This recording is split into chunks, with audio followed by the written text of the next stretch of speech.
Le poids du qu'en dira-t-on, l'honneur de la famille. Regardez cette parfaite photo de famille. Tout le monde sourit, les vêtements sont impeccables, le cadre est idéal. C'est l'image que la société exige.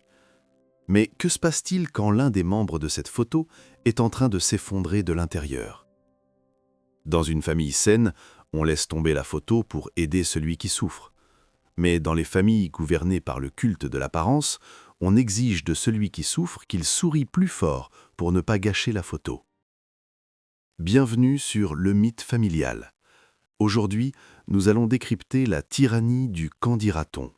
Nous allons comprendre comment le besoin maladif de sauver les apparences pousse certains parents à sacrifier la santé mentale de leurs propres enfants, et pourquoi le regard des voisins est souvent plus important que la vérité. L'enfant comme accessoire de réputation.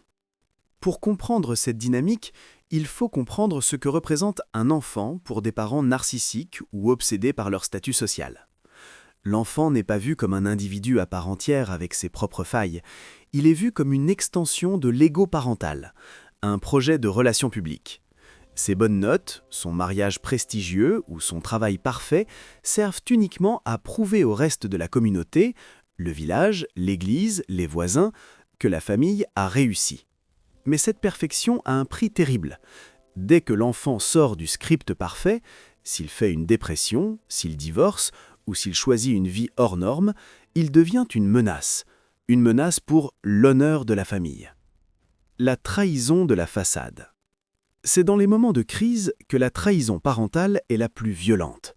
Imaginez un jeune adulte qui révèle subir des violences dans son couple ou qui avoue une profonde détresse psychologique. Au lieu d'être protégé, il fait face à un mur de glace. On lui répond « Tais-toi, ne fais pas de vagues, tu vas nous faire honte devant tout le monde ». L'invalidation est totale. Les parents préfèrent cacher la poussière sous le tapis et forcer leur enfant à rester dans une situation destructrice plutôt que d'affronter les ragots de la société. On demande à l'enfant de ravaler son sang pour ne pas salir la vitrine. C'est l'ultime trahison. La réputation a plus de valeur que la survie de leur propre sang. La prison du regard des autres. En grandissant dans ce culte du paraître, l'adulte intègre une prison invisible, la peur panique du jugement. Il devient incapable de prendre des décisions pour lui-même. Il choisit ses études, son partenaire et son lieu de vie, non pas en fonction de ce qui le rend heureux, mais en fonction de ce qui fera bien sur la photo de famille.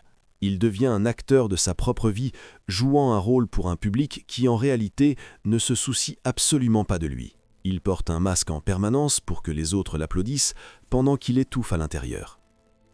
Briser le culte du qu'en dira-t-on demande un courage immense. Cela demande d'accepter d'être le mouton noir, celui qui brise la photo parfaite en laissant tomber le masque.